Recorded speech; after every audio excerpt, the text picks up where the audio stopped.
déglu naa ko. parce que bi ma déggee coow li information et cetera ma ne leen nañ ma envoyé clip la nañ koy tuddee noonu. je pense waaw clip la waay. ma déglu ko surtout que bu gàtt la ah. bu yem la nii. j'ai d'abord pour man intérêt communicatif bi ma ci gis. mooy que il va droit au but loolu moo tax mu gàtt. te wax na ci lu bari. te répété wul sax je crois. déjà ci forme bi. voilà. dama gis ne dafa dem droit au but dafa jël par sujet il me semble qu'il a préparé ça. qu'il a bien préparé. c'est un travail quand même. waaw liggéey la bu. waaw parce que gisuma mu hésité muy répété ay mots du répété sujet yi. il a traité une bonne dizaine de sujets yu mu leen reproché du ko répété ba pare di dem direct au but avec des expressions très claires et très simples. donc man ci sama gàtt xam-xam ci wàllu boobu foofu laa ci yem. mais donc c'est-à-dire que dama bëgg a wax mooy que ni n'importe qui dana xam li mu bëgg a wax. rawatina nag kuy suivre. l'information est accessible à tout le monde. accessible à tout le monde waaw son bi baax. dafa wàccee niveau bi jëlul wala fi xóot yi. waaw kay jëlul expression économique yu. il a bien préparé de moo xaw ma ay conseils techniques am xaw ma. il a bien préparé son produit. mais c'est aussi un habitué de fait c'est pas. waaw parce que pendant 30 ans. voilà 20 ans bokk ñu ngi ci. wane na ni mën na genre bi. ok li mu nekk nii. wane na ni mën na ko te tamit wane na une certaine maîtrise de l'actualité politique. parce que sujet yi muy laal yëpp da ngay xam ne lii moom mi ngi suivre de près. donc l'actualité politique et particulièrement la gestion du nouveau régime.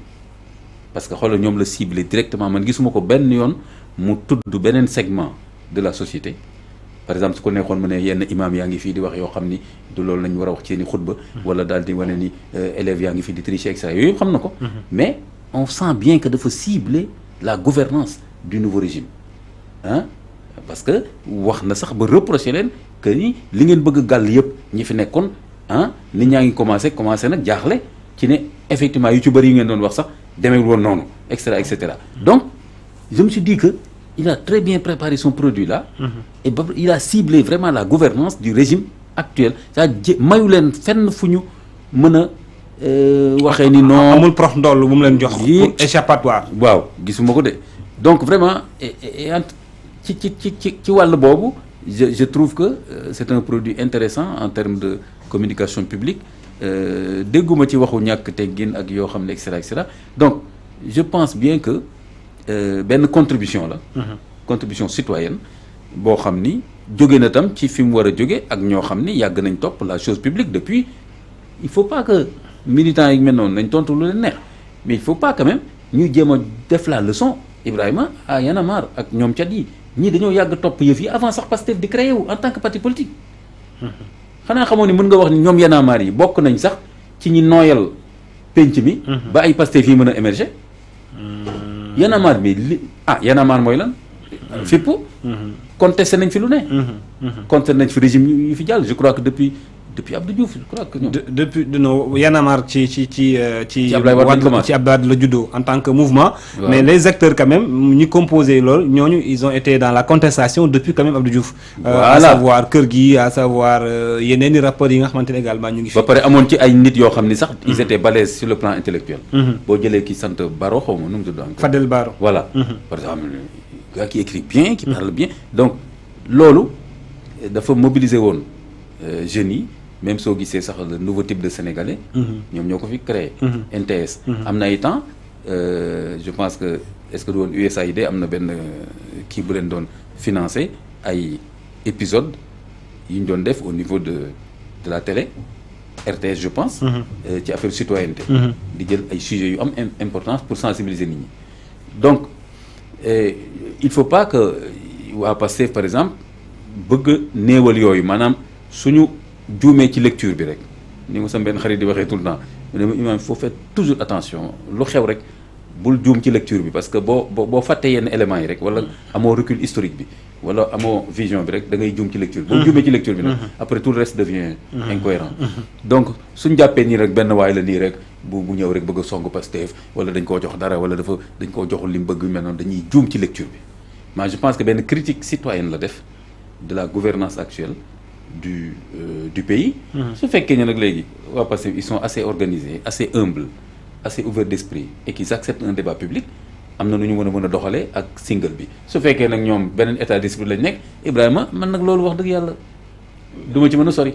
single bi est-ce que jar na ay tontu est-ce que jar na ay leeral parce que aussi c'est pas une première sànq rek maa ngi koy wax ma ni Y'en a marre pas Y'en a marre mais groupe Kër gi parce que du signature Y'en a marre moo fi nekk en tant que tel ci clip bi gisuñu fi benn yoon fu Y'en a marre foog naa noonu sax moo gën apparaître kii yu boppam. donc voilà donc dafa def benn single boo xam ne moom la en même temps mu def le groupe Kër gi d'autant plus que c'est pas lui seul Kër gi moom la ak Kilifeu actuellement il est PCA ci gouvernement bi donc mënul woon peut-être pour ces conditions là pour ces considérations là xëj na mënutoon feeñ wala boog mënutul encore bind wala mun bokk ci groupe bi donc Thiat moo fi nekk actuellement qui incarne j'espère que c'est le responsable actuellement de Y'en a marre mu def benn single moom la actuellement à son nom propre mais quand même est-ce que tey jii nii on peut s'attendre à des réponses ou bien quand même à autre chose bi nga xamante ne également ça va pousser parce que ñoom également ils ont leur rappeur hein Kilifeu bu ngi ci gouvernement bi il y a aussi Nit Dof également qui est dans l'administration bien sûr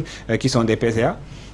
Bon mais c'est sûr que réponse dina am mais nag ñan ñooy répondre ak yan argument la ñuy répondre foofu rek la question bi di nekk mais c'est sûr que connaissant Pastef seen état d'esprit ak seen yenn militants radicaux yi mais pour moins que ça ñu répondre wax la lu doy waar pour moins que ça donc nag critique bu systématique bu mel nii ah ça va ça m'étonnerait non mënul nekk sax que waa Pastef bañ a répondre. mais ils vont certainement répondre pour man kay man. ampleur réponse beeg. ak ci lan la ñuy répondre foofu la question bi mën a nekk. que les armes soient conventionnelles.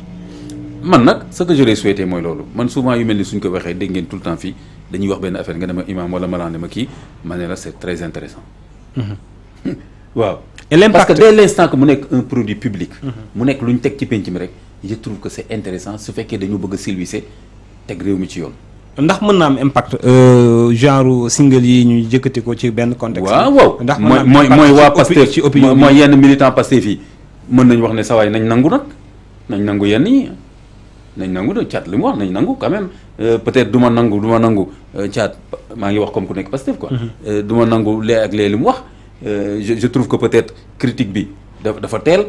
parce que sama gars yi 1 an et demi lañ fi def mais quand même gis naa ni quand même dafa yéex yenn résultats yi amaguñ ko et cetera kon nañ ko nangul loolu et cetera su fekkee ni noonu la ñu répondre c'est intéressant mu nekk débat wu penc mais nag koy li ma la wax su fekkee ni nag affaire ay tudd baayam ndeyam ñu baal ma wax bi wala 72 heures waaw wala fii jéem ko sullil ay affaire fii def hors sujet bu dee loolu la moom loolu du avancer le penc bi mais man je trouve ko fi nekk nii Thiat dafa jël responsabilité teg benn produit ci penc bi produit boo xam ne c'est un produit citoyen boo xam ne dafa ne voilà xoolal man Sénégalais laa comme yéen lii laa xalaat sur 1 an et demi de gestion de Pastef du ma ko culti fii di dugg suuf table di ko mën ni wax naa ko léegi nag tontu leen mais je pense que c'est quelque chose de très très intéressant point yi mu ci lii moo gën ay saagante ak ay xeex ci mbedd yi point ay gang jeune di daje ci quartier yi xeex yooyu quand même point yi mu sulli yan ñoo la ci gën a marqué man de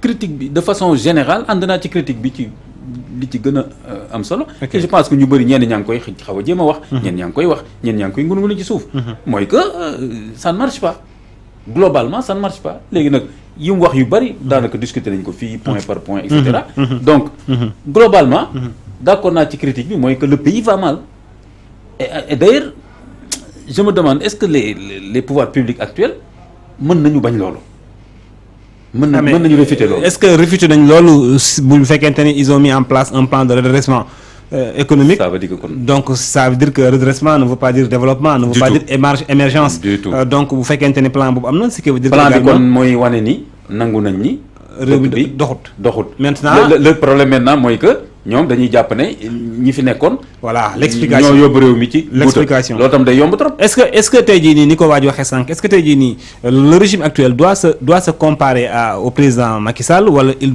doivent se préparer de se comparer à leurs propres promesses yi ñu tegoon